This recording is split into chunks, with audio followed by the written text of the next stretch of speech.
يا أيها الذين آمنوا اتقوا الله حق تقاته ولا تموتن إلا وأنتم مسلمون. يا أيها الناس اتقوا ربكم الذي خلقكم من نفس واحدة وخلق منها زوجها وبث منهما رجالا كثيرا ونساء واتقوا الله الذي تساءلون به والأرحام إن الله كان عليكم رقيبا. يا أيها الذين آمنوا اتقوا الله وقولوا قولا سديدا يصلح لكم أعمالكم ويغفر لكم ذنوبكم ومن يطع الله ورسوله فقد فاز فوزا عظيما.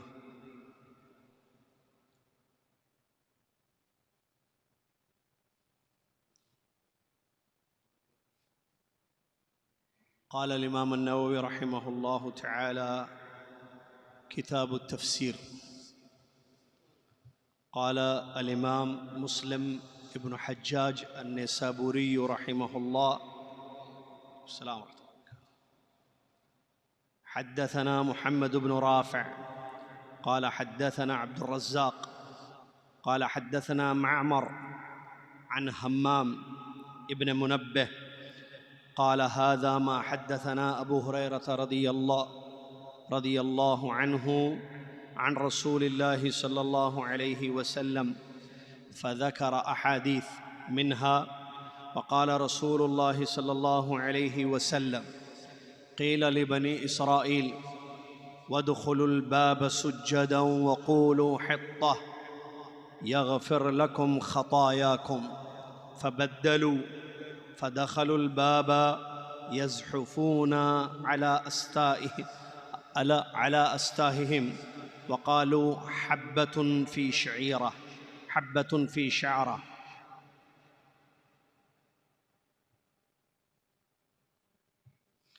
وقال: وحدثني عمرو بن محمد بن بكير الناقد والحسن بن علي الحلواني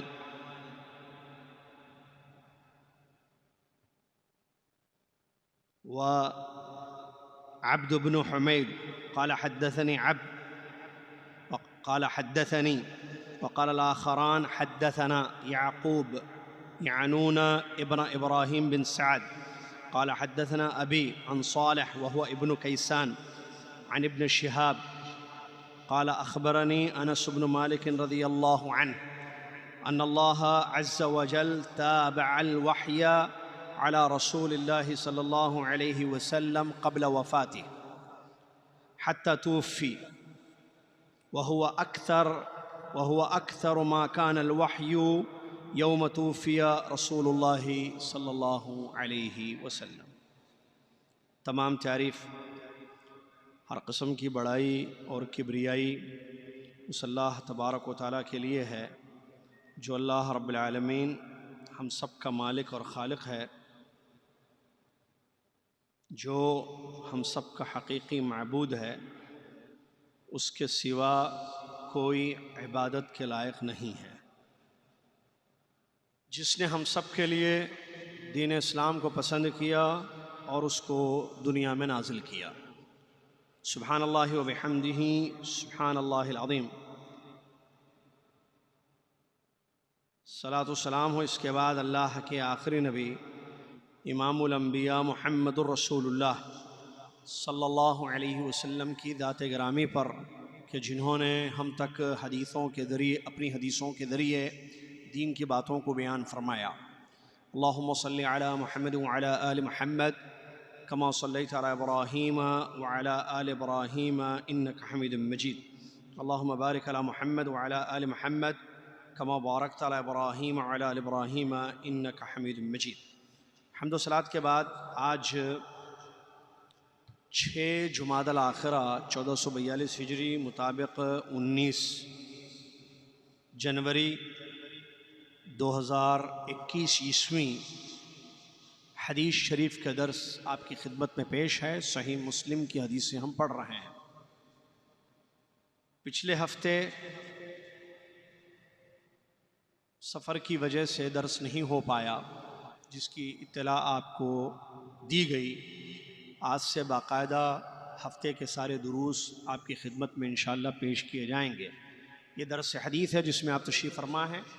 آپ کو یاد ہوگا یقیناً کافی عرصے سے ہم صحیح مسلم کی حدیثوں کو پڑھ رہے ہیں،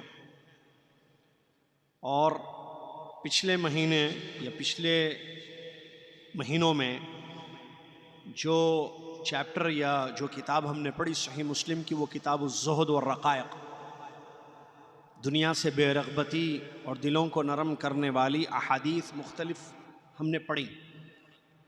آج سے باقاعدہ ایک نیا چیپٹر، جس کو عربی میں کتاب بھی کہتے ہیں، نیا چیپٹر کتاب شروع کی جا رہی ہے صحیح مسلم کی، اور وہ ہے کتاب التفسیر۔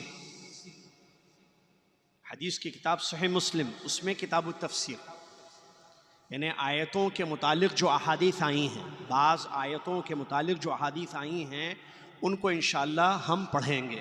اور واضح رہے بات کہ یہ بعض منتخب آیتیں ہیں جس کو امام مسلم رحمۃ اللہ علیہ نے کتاب التفسیر میں نقل کیا ہے۔ بلکہ یہ بات آپ کو معلوم ہونی چاہیے کہ یہ حدیث کی، دیکھیے حدیث کی جو کتاب ہوتی ہے، جیسے ابھی ہم صحیح مسلم پڑھ رہے ہیں تو اس میں ڈیفرنٹ چیپٹرز ہم نے پڑھے ہیں، اگر آپ کو پورا یاد ہوگا۔ کتاب الطہارہ ہم نے پڑھا، کتاب الایمان ہم نے پڑھا، کتاب العلم ہم نے پڑھا، یعنی طہارت سے متعلق حدیثیں، ایمان سے متعلق حدیثیں، فتنوں کے متعلق حدیثیں، زہد اور رقائق کے متعلق حدیثیں، زکوٰۃ کے متعلق حدیثیں۔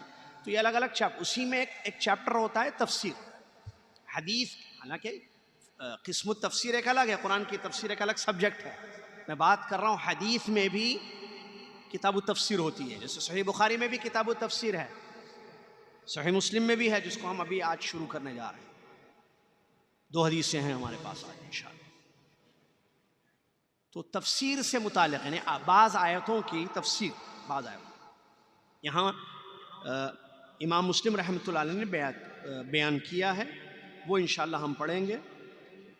آج جو تفسیر ہے وہ سورہ بقرہ کی آیت نمبر 58 59، 58 اور 59، ان 2 آیتوں کی تفسیر میں جو حدیث آئی ہے، 2 آیتوں جو بنو اسرائیل سے تعلق رکھتی ہیں، یہ آیتیں ان پر جو اللہ کا عذاب آیا اس سے متعلق یہ آیت ہے، ابھی ہم پڑھیں گے انشاءاللہ۔ تو اس آیت کا پس منظر یا اس آیت کی تفسیر میں جو حدیث وارد ہوئی ہے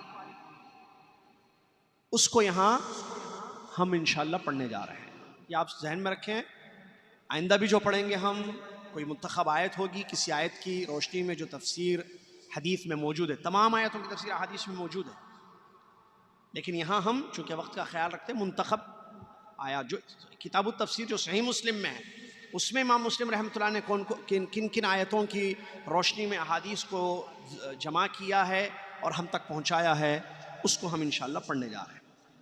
پہلی حدیث امام مسلم رحمۃ اللہ علیہ اپنی سند میں، جس میں ان کے استاد محمد بن رافع اور وہ اپنے استاد عبد الرزاق اور وہ اپنے استاد معمر اور وہ اپنے استاد حمام بن منبہ، ان تمام روات سے روایت کرتے ہیں رحمہم اللہ تبارک و تعالی، ایک کے بعد ایک۔ جیسے امام مسلم رحمۃ اللہ علیہ محمد بن رافع رحمۃ اللہ علیہ سے روایت کر رہے ہیں، وہ امام عبد الرزاق رحمۃ اللہ علیہ سے روایت کر رہے ہیں، وہ امام معمر رحمۃ اللہ علیہ سے روایت کر رہے ہیں۔ یہ سند ہے حدیث کی جو آپ جانتے ہیں، باقاعدہ ہم پڑھتے ہیں اس کو۔ وہ حضرت حمام بن منبہ رحمۃ اللہ علیہ سے جو تابعی ہیں ان سے روایت کر رہے ہیں، وہ کہتے ہیں کہ ہم سے ابو ہریرہ رضی اللہ تعالیٰ عنہ نے نبی صلی اللہ علیہ وسلم کی مختلف حدیثیں جو تفسیر کے متعلق تھیں، آیتوں کی تفسیر کے متعلق کئی حدیثوں کو ابو ہریرہ رضی اللہ تعالیٰ عنہ نے ہم سے بیان کیا۔ ان بیان کردہ احادیث میں سے ایک حدیث یہ بھی ہے کیا کہ رسول اللہ صلی اللہ علیہ وسلم نے ارشاد فرمایا، بنو اسرائیل سے کہا گیا، بنو اسرائیل سے کہا گیا کیا، وَادْخُلُوا الْبَابَ سُجَّدًا، یہ آیت ہے، سورہ بقرہ کی آیت ہے، وَادْخُلُوا الْبَابَ سُجَّدًا، دروازے سے حالت سجدے میں داخل ہو جاؤ، جھک کر دروازے سے داخل ہو، وَقُولُوا حِطَّةٌ، اور کہو حِطَّہ، کیا کہو؟ حِطَّہ یعنی بخشش، معافی، یہ کہو، یغفر لکم خطایاکم، اللہ تعالیٰ تمہارے گناہوں کو معاف کر دے گا۔ فبدلوا، رسول صلی اللہ علیہ وسلم بیان فرماتے جب ان سے یہ کرنے کو کہا گیا تو بنو اسرائیل نے اس کو بدل دیا. فَدَخَلُوا الْبَابَ يَزْحُفُونَ عَلَىٰ أَسْتَاحِهِمْ، تو وہ اپنے سرینوں کے بدلے بجائے کہ جھک کر داخل ہوں بدل دیا، اور اپنے سرین کے بدلے یعنی اپنے جو نیچے کا حصہ ہوتا ہے اس پر بیٹھ کر ایسے بیٹھ کے اپنے آپ کو گھسیٹتے ہوئے داخل ہوئے. اور ان سے کہا گیا حطہ کہو یعنی معافی یا بخشش جو معنی ہے اس کو. انہوں نے کہا حبۃ فی شعرہ، انہوں نے کہا حطہ کی جگہ حبہ یعنی دانا، انہوں نے کہا دانا، جو کا دانا. یہ اللہ کے نبی صلی اللہ علیہ وسلم نے ان کے متعلق بیان فرمایا. دراصل اس حدیث میں جو بھی آپ نے سنا کہ ہمارے نبی صلی اللہ علیہ وسلم بیان فرماتے ہیں بنو اسرائیل کے بارے میں کہ اللہ تبارک و تعالیٰ نے ان کو حکم دیا کہ وہ دروازے سے جھک کر داخل ہوں اور حطہ کہیں. ایک کام کرنے کے لیے کہا گیا اور ایک بات کہنے کے لیے کہا، قول اور فعل یا فعل اور قول کا حکم دیا گیا. کام کیا تھا؟ اللہ کا شکر بجا لاتے ہوئے جھک کر داخل ہو. اور کہنا کیا تھا ان کو؟ حطہ. کیا کہنا تھا؟ حطہ یعنی معافی. تو ان لوگوں نے دونوں چیزوں کو بدل دیا، فعل کو بدلا، کام کو. جھک کر جانے کے لیے کہا گیا تو لوگ جھک کر نہیں گئے بلکہ بیٹھ کر اپنے آپ کو گھسیٹتے ہوئے داخل ہوئے. بیٹھ کر جیسے آدمی آگے بڑھتا ہے بیٹھنے کی شکل میں. اور کہا گیا حطہ کہو تو انہیں کہا حنطہ، انہوں نے کہا حبہ. حطہ یعنی معافی، حبہ یعنی دانا. کسی بھی چیز کا دانا جو ہوتا ہے، غلے کا دانا ہوتا ہے، اس کو کہتے ہیں حبہ. تو اس طریقے سے انہوں نے اللہ رب العالمین کے فرمان کو، حکم کو بدلا. دراصل واقعہ کیا ہے؟ امام مسلم رحمۃ اللہ علیہ قرآن مجید کی اس آیت کی تفسیر میں اس حدیث کو نقل کرتے ہیں. پوری آیت میں آپ کو پڑھ کر سناتا ہوں جو سورہ بقرہ کی آیت نمبر 58 اور 59 58 59. اللہ تعالیٰ نے فرمایا وَإِذْ قُلْنَا ادْخُلُوا هَٰذِهِ الْقَرْيَةَ فَكُلُوا مِنْهَا حَيْثُ شِئْتُمْ رَغَدًا وَادْخُلُوا الْبَابَ سُجَّدًا وَقُولُوا حِطَّةٌ نَغْفِرْ لَكُمْ خَطَايَاكُمْ. دونوں روایت ہیں، نغفر لکم یغفر لکم، نغفر لکم خطاياكم وسنزيد المحسنين. فبدل الذين ظلموا قولا غير الذي قيل لهم فأنزلنا على الذين ظلموا رجزا من السماء بما كانوا يفسقون. یہ ہے دو آیت. ترجمہ کیا ہے؟ وَإِذْ قُلْنَا، جب ہم نے کہا، ادخلوا هذه القرية، اس بستی میں داخل ہو جاؤ. جب ہم نے کہا اس بستی میں داخل ہو جاؤ، فَكُلُوا مِنْهَا حَيْثُ شِئْتُمْ رَغَدًا، تم اس بستی میں داخل ہو کر جو چاہے اس بستی کی نعمتوں کو آرام سے کھانا. اللہ کی جو نعمتیں بستی میں پڑی کیوں، کھاؤ پیو. وَادْخُلُوا الْبَابَ سُجَّدًا، جو بستی کا دروازہ ہے اس سے جو ہے جھک کر داخل ہونا. سجدہ کا دو معنی بیان کیا گیا، جھک کر داخل ہونا بعض نے کہا داخل ہونے کے بعد سجدہ کرنا اندر، اللہ کو شکر بجاتا، نعمت پر شکر ادا کرتا، سجد شکر. بعض نے کہا جھک کر داخل ہونا، جھکنا کس کے سامنے؟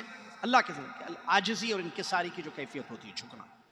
بعض نے کہا کہ داخل ہونے کے بعد دروازے سے سجدہ کرو اللہ کو کہ جس اللہ نے تمہیں اس نعمت سے نوازا ہے. اور حطہ کہو. کیا کہو؟ حطہ. حطہ یحط یعنی ختم کرنا، مٹا دینا، معافی، یعنی اللہ ہمارے گناہوں کو معاف کر دے. حطہ کا معنی اللہ ہمارے گناہوں کو ختم کر دے. گرنے کا معنی ہوتا ہے حطہ کا اصل معنی، یعنی ہمارے گناہ جھڑ جائیں، ہمارے گناہ ختم ہو جائیں، خطایا ہمارے. یہ کہو نغفر لکم خطایاکم، تو ہم کیا کریں گے؟ تمہارے گناہوں کو بخش دیں گے. وَسَنَزِيدُ الْمُحْسِنِينَ، اور اچھے لوگوں کو، احسان کرنے والوں کو اور زیادہ ہم عطا کریں گے، معاف بھی کر دیں گے، معافی مانگ لو، اور ہم اور مزید نعمتوں سے تمہیں نوازیں گے اگر تم محسن ہو. یہ حکم ملا تھا. فبدل الذین ظلموا قولا غیر الذی قیل لهم. تو جن لوگوں نے ظلم کیا، یعنی ان لوگوں نے، بنو اسرائیل ظالم تھے، ان لوگوں نے وہ بات بدل دی جو ان سے کہی گئی تھی. کیا بات کہی گئی تھی ان سے؟ ان سے کہا گیا تھا کہ جھک کر جانا، یہ لوگ جھک کے نہیں گئے. ان سے کہا گیا حتہ کہو، ان لوگوں نے حتہ نہیں کہا بلکہ حبہ کہا، بدل دیا. جب بدلا تو پھر سزا ہونی ہے. فَأَنزَلْنَا عَلَى الَّذِينَ ظَلَمُوا رِجْزًا مِّنَ السَّمَاءِ. تو یہ لوگ جنہوں نے ظلم کیا، ان پر ہم نے آسمان سے عذاب کو نازل کر دیا. بِمَا كَانُوا يَفْسُقُونَ، کس وجہ سے؟ جو فسق، جو گناہ، جو برائیاں یہ کر رہے تھے. اس آیت میں اللہ تبارک و تعالیٰ نے بنو اسرائیل کا ذکر کیا ہے. آپ کو پتہ ہے بنو اسرائیل جس کی طرف کئی پیغمبر بھیجے گئے، جس میں سے ایک مشہور پیغمبر کون ہے؟ موسیٰ. کون ہے؟ موسیٰ. ان کی قوم ہے بنو اسرائیل. اسرائیل یعقوب علیہ السلام کا نام ہے. ان کی چونکہ نسل ہیں، یعقوب علیہ السلام کی نسل، تو ان کو بنو اسرائیل کہا گیا، جس کا ذکر قرآن میں بہت ساری آیتوں میں موجود ہے. اور ان کی طرف پیغمبر کئی بھیجے گئے. اللہ نے بڑی نعمتوں سے اس قوم کو نوازا تھا، لیکن ان لوگوں نے اللہ کی نعمتوں کی قدر نہیں کی. انہوں نے ناشکری کی، انہوں نے نبیوں کو قتل کیا، انہوں نے اپنے پیغمبروں کی اطاعت اور فرمانبرداری نہیں کی. تو اللہ تبارک و تعالیٰ کی طرف سے اس قوم پر عذاب آیا. اور قرآن میں یہ تک بتایا گیا کہ اللہ تعالیٰ کا عذاب ان پر قیامت تک رہے گا. اللہ تعالیٰ ایسے ایسے دشمن ان کے پیدا کرے گا جو ان کو ماریں گے، عذاب دیں گے. اور اس کی مثالیں ہٹلر وغیرہ آپ بہت ساری دیکھ سکتے ہیں تاریخ میں جو موجود ہے. تو بنو اسرائیل بڑی بدبخت قوم ہے، یہود بنو اسرائیل، جن پر جو ہے کئی قسم کا عذاب آیا. تو یہاں اس آیت میں اللہ تبارک و تعالیٰ ایک واقعے کو بیان کر رہا ہے جو اللہ تبارک و تعالیٰ نے ان کو حکم دیا تھا کہ یہ جو ہے مقدس سرزمین فلسطین میں داخل ہوں، بیت المقدس فلسطین علاقے میں داخل ہوں، اور وہاں جو ظالم لوگ ہیں ان کے ساتھ جہاد کریں. یہ اللہ تعالیٰ کا ان کو حکم بھی ملا تھا. ان لوگوں نے اللہ کے اس حکم کو نہ مانا. داخل تو ہوئے اس وہاں، لیکن جو جہاد کا حکم ان کو ملا تھا اس جہاد سے ان لوگوں نے منہ موڑ لیا. جہاد نہیں کیا ان لوگوں نے. تو اللہ کا عذاب ان پر یہ آیا، 40 سال سینا کی صحراؤں میں، ڈیزرٹ میں بھٹکتے رہے، کوئی ٹھکانہ نہیں ملا. 40 سال، اور اس کا ذکر قرآن میں موجود ہے، یتیہون فی الارض. 40 سال ان پر عذاب آیا. کتنے سال؟ 40 سال بھٹکتے رہے، بھٹکتے رہے. کہاں؟ صحرا میں، سینا کی. پھر اللہ تعالیٰ نے ان کو معاف کر دیا. 40 سال کے بعد اللہ تعالیٰ نے ان کو معاف کر دیا. اس کے بعد ان کو حکم ملا. حکم پہلے جہاد کا ملا، جہاد نہیں کیے، عذاب آیا 40 سال کا. پھر وہ 40 سال کا عذاب ختم ہوا، اللہ نے معاف کر دیا ان کو، معافی مانگے، معاف کر دیا اللہ نے. اب اس کے بعد دوسرا حکم ملا، اور وہ یہ جو اس آیت میں ذکر ہے کہ بستی میں داخل ہو. یہ بستی دروازے سے داخل ہو، بیت المقدس. اس سے مراد جو ہے لکھتے ہیں امام مجاہد رحمۃ اللہ علیہ، جو امام عبداللہ بن عباس کے شاگرد ہیں، تفسیر میں لکھتے ہیں کہ ان کو جو ہے باب ایلیا باپ کا نام ہے، بیت المقدس ایلیا باپ سے داخل ہونے کا حکم اللہ نے دیا ہے. کب؟ وہ عذاب ختم ہونے کے بعد. جب بھٹکتے رہے تو کہا ٹھیک ہے، عذاب ختم ہو گیا 40 سال کا، اللہ نے معاف کر دیا ان کو، ان کی توبہ قبول کری اللہ نے اور معافی دے دی. اب معافی دینے کے بعد ان کو 2 چیزوں کا حکم ملا کہ اب تم بیت المقدس جاؤ، ایلیا دروازے سے. اور جانا کیسے؟ جھک کر. اور دروازے سے داخل ہونے کے بعد اندر جا کر بستی میں پہلے اللہ کو سجدہ کرو، جس اللہ نے تمہیں یہ بستی عطا کی بیت المقدس، سجدہ کرو. اللہ نے تمہیں 40 سال بھٹکتے رہے نا صحرا میں، اب ٹھکانہ ملا. جب ٹھکانہ ملا اللہ کی جانب سے تو تم اللہ کا سجدہ کرو، اللہ کو سجدہ کرو. اور حتیٰ کہو. کیا حتیٰ؟ اللہ ہمارے گناہوں کو ختم کر دے, اللہ ہمارے گناہوں کو معاف کر دے, ہم سے گناہوں کی بخشش ہو جائے ہماری, یہ کہو. جیسا کہ کہا گیا سجدہ. ابن عباس رحمہ اللہ رضی اللہ تعالیٰ بیان فرماتے ہیں ان کو حکم ہوا کہ وہ جھک کر داخل ہو سجدے کی حالت میں. سجدے کا مطلب پورا سجدہ نہیں, جھک کر, جیسے رکوع ہوتا ہے. عبداللہ بن عباس کے امروا ان یدخلوا رکعا واصل السجود الالحاق. سجد لفظ ہے, سجدے کا اصل معنی ہوتا ہے جھکنا. جیسے رکوع میں انسان جھکتا ہے ویسے جھک کر داخل ہو, یہ عبداللہ بن عباس کا قول ہے. ٹھیک ہے, کیوں؟ خشوع خضوع اللہ کے لیے. اور ان سے کہا گیا کہ تم داخل ہونے کے بعد حتیٰ کہو. حتیٰ کہو مطلب بخشش. اللہ ہم نے تیری نافرمانی کی, ہم کو تو معاف کر دے. بعض لوگوں نے دوسرا معنی بیان کیا, جیسے امام وہاب رحمۃ اللہ علیہ کہتے ہیں جھک کر داخل ہونا سجد کا معنی نہیں ہے, بلکہ فَإِذَا دَخَلْتُمُوهُ فَاسْجُدُوا شُكْرًا لِلَّهِ. داخل ہو کر دروازے سے لیا اللہ کو سجدہ کرو. کیوں؟ نعمت پر شکر ادا کرتے ہوئے.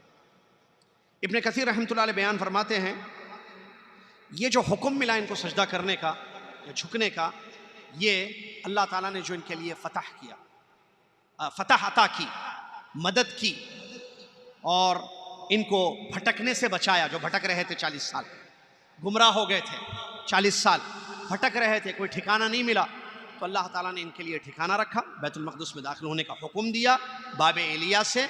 تو اللہ تعالیٰ کا یہ حکم ہوا کہ اب تم اللہ کا شکر ادا کرو, اللہ کا شکر ادا کرو. اور حتیٰ کہو. حتیٰ کا معنی جیسے کہ ہم نے ابن عباس, امام حسن بصری, امام قتادہ, ابن زید, امام ربیع, امام انس, سب یہی, امام عطا رحمہ اللہ, صحابہ تابعین, حتیٰ کا معنی یہی بیان کرتے ہیں کہ حتیٰ کہنے کا جو حکم ہوا اس کا مطلب کہ اللہ ہمارے گناہوں کو مٹا دے. ایک قول بھی ہے جو امام اکرمہ رحمۃ اللہ علیہ کہتے ہیں حتیٰ کا مطلب لا الہ الا اللہ پڑھو, لیکن زیادہ صحیح پہلا قول ہے. کون سا؟ کہ حتیٰ کا معنی بخشش, معافی. تو ان لوگوں نے اس چیز کو بدل دیا. اچھا, اس کا فائدہ کیا ہوگا؟ اللہ نے فرمایا نغفر لکم خطایاکم. اگر تم اس حکم پر عمل کرو گے کہ اللہ کا شکر ادا کرو گے, سجدہ کرو گے اللہ یا جھکو گے اللہ کے سامنے اور معافی مانگو گے, حتیٰ کہو گے, تو اللہ تعالیٰ تمہارے گناہوں کو معاف کر دے گا, تمہارے گناہوں کو معاف کر دے گا. یہ اللہ نے وعدہ کیا. ان بدبختوں نے, ان ظالموں نے اللہ کے اس حکم کو, دیکھیں 40, کیسی قوم تھی ذرا اندازہ لگائیے, 40 سال بھٹکنے کے بعد اللہ نے ان کو معافی دے دی اور دروازے سے اس شکل میں داخل ہونے کا حکم دیا. 2 چیزوں کا مطالبہ ان سے تھا, 2 چیزوں کا حکم ان کو ملا کہ سجدہ کرو اور معافی مانگو, بس. ان لوگوں نے دونوں کام نہیں کیے. دیکھیں کیسی قوم ہے یہ. جھک کر داخل ہونے کے لیے کہا گیا تو یہ بیٹھ کر اپنے آپ کو گھسیٹتے ہوئے داخل ہوئے. ایک فعل بدلا, حتیٰ کہا تو حبہ کہا, دانا. معافی دانے میں کتنا فرق ہے. معافی مانگنے کے لیے کہا گیا تو اللہ تبارک و تعالیٰ نے ان پر پھر اپنا عذاب نازل کیا. یا اللہ تعالیٰ نے فبدل الذین ظلموا قولا قیل فانزلنا علی الذین رجزا من السماء بما كانوا يفسقون. جب ان لوگوں نے اللہ رب العالمین کے اس حکم پر عمل نہیں کیا تو اللہ تبارک و تعالیٰ کی طرف سے ان پر عذاب آیا. رجز عذاب کو کہتے ہیں, آسمان سے عذاب آیا, وجہ ان کے گناہوں کی. یہ گناہ کیا ان لوگوں نے, جیسے داخل ہونے کا حکم تھا ویسے داخل نہیں ہوئے, جو کہنے کے لیے کہا گیا وہ نہیں کیے, فعل میں بھی مخالفت ہوئی اور قول میں بھی مخالفت ہوئی. تو اللہ تبارک و تعالیٰ کی طرف سے ان پر مزید عذاب آیا. اس عذاب کے بارے میں مختلف اقوال ہے. کسی نے کہا کہ طاعون میں یہ مبتلا کر دیے گئے, کسی نے کہا کہ اللہ کا غضب ان پر نازل ہوا, کسی نے کہا کہ مختلف قسم کے عذاب ان کی زندگیوں میں آ گئے. المہم یہ ہے کہ یہ لوگ عذاب کے مستحق ہوئے, مختلف شکلوں میں اللہ تبارک و تعالیٰ کا عذاب ان پر آ گیا. تو یہ آیت کی تفسیر ہے جس سے ہمیں یہ بات, اس حدیث سے یہ بات ہمیں معلوم ہوتی ہے کہ اللہ تعالیٰ کے احکام پر عمل نہیں کرنا یہ عذاب کو دعوت دینے والی چیز ہے. اللہ تعالیٰ انسان کو موقع دیتا ہے کہ وہ اپنی اصلاح کرے, معافی مانگ لے, توبہ کر لے, تو اللہ تبارک و تعالیٰ اس کی توبہ کو قبول بھی کرے گا کیونکہ اللہ تواب ہے, اور اللہ تعالیٰ اس پر رحم کرتے ہوئے اس کو بخش دے گا، کیونکہ اللہ رحیم بھی ہے، اللہ غفور بھی ہے، اللہ غفار بھی ہے۔ لیکن انسان اگر گناہوں پر مصر رہے اور توبہ نہ کرے یا توبہ کر کے پھر گناہ کرے تو پھر اللہ تبارک و تعالیٰ کے غضب کو دعوت دینے والی یہ چیز ہے۔ اللہ کا عذاب مختلف شکلوں میں آئے گا۔ بنی اسرائیل کا واقعہ ہمارے لیے بہت بڑی عبرت ہے۔ اگر ہم چاہتے ہیں کہ اللہ کا عذاب رک جائے تو اس کے لیے استغفار ضروری ہے، معافی مانگنا ضروری ہے، جیسے ان سے بھی کہا گیا حتیٰ کہو۔ اور قرآن کی آیت میں ہمارے لیے حکم ہے کہ اللہ تعالیٰ کسی بھی قوم کو عذاب اس وقت تک نہیں دے گا جب تک پیارے نبی صلی اللہ علیہ وسلم ان میں موجود ہو، یعنی امت محمد۔ وما كان الله ليعذبهم وانت فيهم وما كان الله معذبهم وهم يستغفرون۔ دو چیزیں اللہ کی پکڑ اللہ کے عذاب کو روکتی ہیں۔ نمبر ایک، پیارے نبی صلی اللہ علیہ وسلم کی موجودگی ہے آج نہیں۔ دوسری چیز استغفار، معافی مانگنا۔ اگر لوگ امت اپنے گناہوں سے معافی مانگتے رہے گی تو ایسی صورت میں اللہ کا عذاب رک جائے گا۔ پہلی چیز ہمارے ساتھ نہیں ہے، وہ صحابہ کی زندگی میں تھی، پیارے نبی صلی اللہ علیہ وسلم کی حاضری، ان کی موجودگی یا ان کا وجود موجود ہو۔ وَأَنْتَ فِيهِمْ، آپ لوگوں میں ہیں، عذاب نہیں آئے گا، آپ امت میں ہیں، عذاب نہیں آئے گا۔ دوسری شکل، جب امت معافی مانگے گی تو اگر ہم چاہتے ہیں کہ اللہ کا عذاب رک جائے، عذاب کی کئی شکلیں ہیں، اس میں ایک شکل کافروں کو مسلط کر دینا ہے۔ قیمتوں میں جو ہے کیا مہنگائی جو ہے وہ بھی ایک قسم کا عذاب ہے، بیماریاں مختلف قسم کے عذاب ہے۔ عذاب کی کئی شکلیں ہوتی ہیں جو بنو اسرائیل پر آپ واقعات کو پڑھ کے دیکھیں کہ کیسے کیسا عذاب ان پر آیا۔ ٹڈیوں کا عذاب ان پر آیا، جوؤں کا عذاب ان پر آیا، بنو اسرائیل کا پڑھ کے دیکھیں آپ۔ طوفان کا عذاب آیا، خون کا عذاب اللہ نے دیا، مینڈکوں کا عذاب ان پر آیا، یہی اسی قوم پر پڑھ کر دیکھیں اگر قرآن کی تفسیر آپ۔ مینڈکوں کے عذاب، ہر جگہ مینڈک، کھانا کھاتے تھے نوالا لیتے تھے، مینڈک نظر آتا تھا، بستر میں مینڈکوں کا عذاب ہوا، وہ ختم ہوا، خون ایک کے بعد ایک۔ اچھا، پہلے جوؤں کا عذاب شروع ہوا، ہر جگہ جوئیں نظر آنے لگی، جوؤں کا ختم ہوا، مینڈکوں کا عذاب شروع ہوا، مینڈکوں کا ختم ہوا، خون ہر جگہ، ہر چیز میں خون، ہر چیز میں خون۔ پھر سیلاب، طوفانی بارش جس کو کہتی ہے، جس کو طوفان کہتے ہیں، سیلاب بارش، وہ بھی عذاب آیا۔ تو الغرض یہ کہ مختلف قسم کا عذاب آئے گا اگر انسان اپنے گناہوں سے معافی نہ مانگے۔ اس لیے بہت ضروری ہے کہ جیسے گناہ ہو فوراً معافی مانگیں تاکہ اللہ معاف کر دے اور اللہ اپنے عذاب سے ہمیں محفوظ رکھے۔ یہ واقعہ جو بنو اسرائیل کے ہمیں قرآن میں بیان کیا، کس لیے، کیوں اتاری گئی آیتیں؟ تاکہ ان آیتوں کو پڑھنے والے عبرت لیں اور اپنے آپ کو ظلم سے بچائیں، اللہ کی نافرمانی نہ کریں، اللہ کو غصہ نہ دیں، غصہ نہ دلائیں، اللہ کو ناراض نہ کریں۔ آپ کو پتہ ہے نا سورہ فاتحہ میں آپ غیر المغضوب علیہم پڑھتے ہیں، کون ہے وہ لوگ؟ سورہ فاتحہ میں ابھی پڑھا نا، عشاء میں بھی آپ نے، غیر المغضوب علیہم ولا الضالین، غیر المغضوب یہود اور جو ان کے طریقے پر علم تھا عمل نہیں تھا، ولا الضالین نصارہ اور ان کی جو طریقے پر ہیں، عمل تھا علم نہیں تھا، اور دونوں گمراہ ہیں۔ ہم دونوں کے راستوں سے اللہ کی پناہ مانگتے ہیں اور ہدایت یافتہ لوگوں کا راستہ طلب کرتے ہیں، اہدنا الصراط مستقیم کہتے ہوئے۔ اس بات کو ذہن میں رکھیں۔ دوسری حدیث مختصر ہے، وحی کے متعلق ہے حدیث۔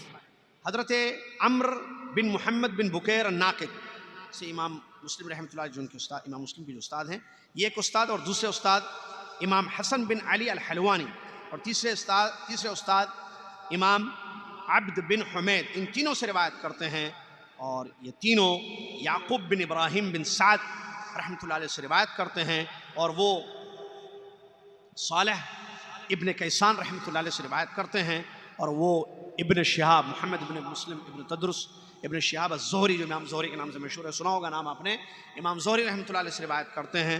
امام زہری تابعی گزرے ہیں، وہ کہتے ہیں انس بن مالک رضی اللہ تعالیٰ عنہ نے مجھے یہ بتایا کہ اللہ تعالیٰ نے نبی صلی اللہ علیہ وسلم پر وحی کا سلسلہ ان کی وفات تک جاری رکھا۔ اللہ تعالیٰ نے رسول اللہ صلی اللہ علیہ وسلم پر وحی کا سلسلہ جاری رکھا ان کی وفات سے پہلے تک، حتیٰ توفیہ، یہاں تک کہ پیارے نبی صلی اللہ علیہ وسلم کی وفات ہو گئی۔ وَهُوَ أَكْثَرُ مَا كَانَ الْوَحْيُ يَوْمَ تُوفِيَ رسول اللہ صلی اللہ علیہ وسلم، اور جس دن رسول اللہ صلی اللہ علیہ وسلم کی وفات ہوئی سب سے زیادہ وحی اسی دن اتری۔ یہ حدیث ہے. کتاب التفسیر میں اس حدیث کو لائے ہیں جس میں وحی کے بارے میں ذکر کیا گیا ہے. کیا مطلب ہے اس کا؟ اس حدیث کا مطلب یہ ہے کہ حضرت انس بن مالک رضی اللہ تعالی عنہ جو صحابی رسول ہیں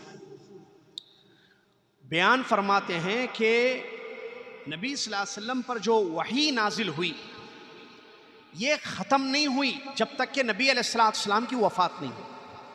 سلسلہ جاری تھا. بیان کرنے کا مقصد ان کا کیا ہے؟ پہلے وحی آتی تھی مناسبات کی وجہ سے.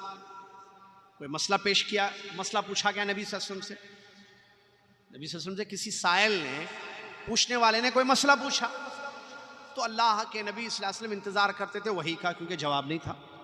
نبی علیہ السلام اپنی خواہش سے اپنی طرف سے جواب نہیں دیتے تھے جب تک کہ ان کی طرف وحی نازل نہ ہو. اور یہ بات قرآن میں موجود ہے. کہاں؟ وَمَا يَنْطِقُ عَنِ الْهَوَىٰ إِنْ هُوَ إِلَّا وَحْيٌ يُوحَىٰ. نبی صلی اللہ علیہ وسلم اپنی خواہشوں سے نہیں بیان کرتے ہیں، جو کہتے ہیں وہ وحی ہوتی ہے. ٹھیک ہے؟ تو نبی علیہ السلام سے سوال ہوتا، آپ جواب کے لیے وحی کا انتظار کرتے، وحی آتی، نبی علیہ السلام جواب دیتے. یا اس کے علاوہ جیسے بہت سارے غزوات ہیں، اب مسئلہ جو ہے قیدیوں کے متعلق آیا، جنگوں کے متعلق، یا بعض عورتوں کے مسائل جیسے خلا وغیرہ کے مسائل ہیں، یا بہت سارے ہیں مسائل آپ دیکھیں تو پرسنل ہوں یا مجموعی طور پر ہوں، حالات کے اعتبار سے وحی آتی گئی. اللہ نے جب جب آیتوں کو نازل کرنا تھا اس ویسے ویسے اللہ تبارک و تعالیٰ نے آیتیں. جیسے آپ سے جو ہے روح کے بارے میں پوچھا گیا، بتائیے روح کیا ہے، آپ کو نہیں معلوم تھا، آیتیں اتری یسألونک عن الروح. یہ لوگ آپ سے روح کے بارے میں پوچھتے ہیں، آپ کہہ دیجئے روح اللہ کا حکم ہے. روح کیا ہے؟ یہ لوگ مواقیت الحج کے بارے میں آپ سے پوچھتے ہیں، یہ لوگ اس کے بارے میں آپ سے پوچھتے ہیں، آپ کہہ دیجئے قل ہے نا. کتنا ہے قرآن میں؟ آپ نے نہیں پڑھا ہوگا، قرآن پڑھتے ہیں نا تو اس میں قل ہے نا. قل یعنی کہہ دیجئے. قل هو اللہ احد، یہ بھی دیکھیے ان لوگوں نے کہا بھائی رحمان کون ہے؟ ہم تو اللہ جانتے ہیں، یہ رحمان کون ہے بھائی؟ آیت کہہ دیجئے جو رحمان ہے وہی اللہ. قل هو اللہ احد اللہ الصمد لم یلد ولم یولد ولم یکن له کفوا احد. تو الغرض بتانے کا مقصد تو وحی آتی تھی، لیکن اللہ کے نبی صلی اللہ علیہ وسلم کی وفات سے قبل وحی زیادہ آنے لگی. یہ حضرت انس رضی اللہ عنہ کی بدی. کیوں؟ کیونکہ اس وقت سوالات بہت ہو گئے، جیسا کہ اس کی تفسیر میں بیان کرتے ہیں امام زہری رحمۃ اللہ علیہ کہ میں نے واقعہ پورا کیا ہے کہ، اور یہ جو ہے امام بخاری رحمۃ اللہ علیہ نے اپنے کتاب میں اس کو نقل کیا، کتاب التفسیر میں، باب کیف نزول الوحی میں، کہ وحی کیسے اترتی تھی. اس باب کے تحت امام بخاری رحمۃ اللہ نے بھی اس حدیث کو نقل کیا ہے کہ امام زہری رحمۃ اللہ علیہ کہتے ہیں میں نے انس بن مالک رضی اللہ عنہ سے ایک سوال کیا کیا هل فتر الوحی عن النبی صلی اللہ علیہ وسلم قبل ان يموت. یہ میرا سوال تھا. کس کا؟ حضرت امام زہری، محمد ان کا نام ہے، محمد بن، وہ امام زہری مشہور ہیں، وہ ان کی کتاب مسند بھی مشہور ہے. امام زہری رحمۃ اللہ نے سوال کیا کہ میں نے انس بن مالک رضی اللہ عنہ سے سوال کیا کہ کیا وحی کا سلسلہ پیارے نبی صلی اللہ علیہ وسلم کی وفات سے پہلے ختم ہو گیا، بند ہو گئی وحی پیارے نبی صلی اللہ علیہ وسلم کی وفات سے قبل؟ تو اس کا جواب دیتے ہوئے فرمایا قال اکثر ما کان وجم، نہیں، بلکہ وحی کا سلسلہ ختم نہیں ہوا پیارے نبی صلی اللہ علیہ وسلم کی وفات سے پہلے، بلکہ وفات سے قریب تو وحی بہت زیادہ آتی تھی، بہت زیادہ وحی کا نزول ہوتا تھا نبی علیہ السلام کے وفات کے قبل، حتیٰ کہ جس دن آپ صلی اللہ علیہ وسلم کی وفات ہوئی اس دن بہت وحی آئی. اس کی کیا وجہ ہے؟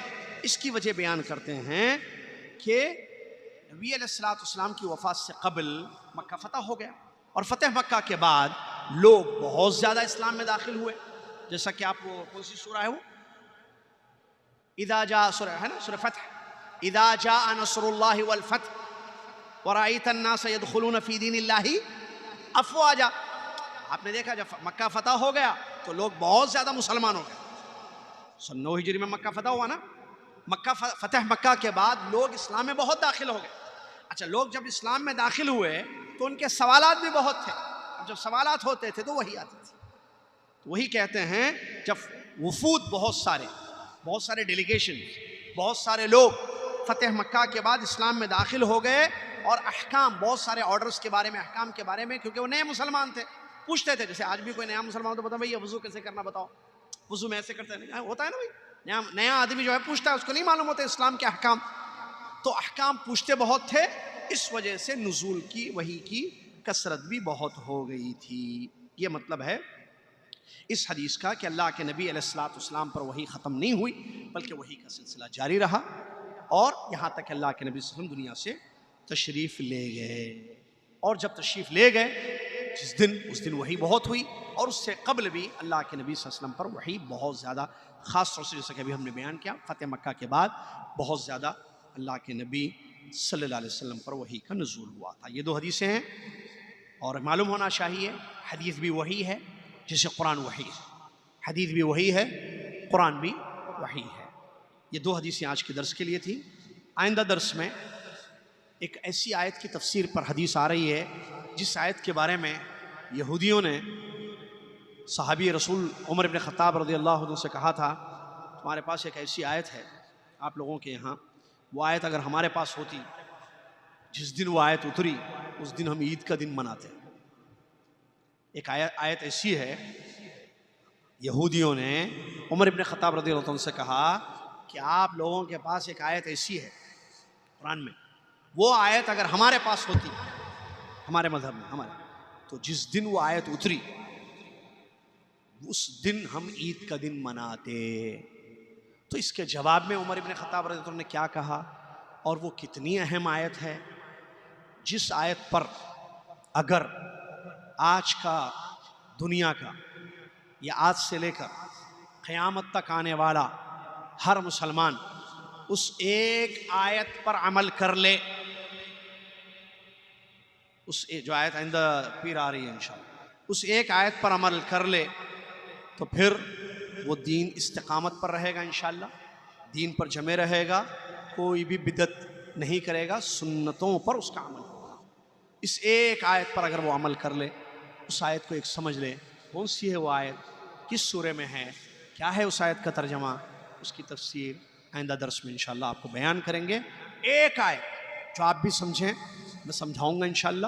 آیت مطلب صحابہ اور تابعین رحمہم اللہ رضی اللہ عنہ کے اقوال کی روشنی میں حوالے کے ساتھ باقاعدہ اس آیت کو آپ سمجھیں، دوسروں تک بھی پہنچائیں انشاءاللہ، تاکہ لوگ جو ہے اس ایک آیت، واللہ اس ایک آیت کا کوئی جواب نہیں دے سکتا.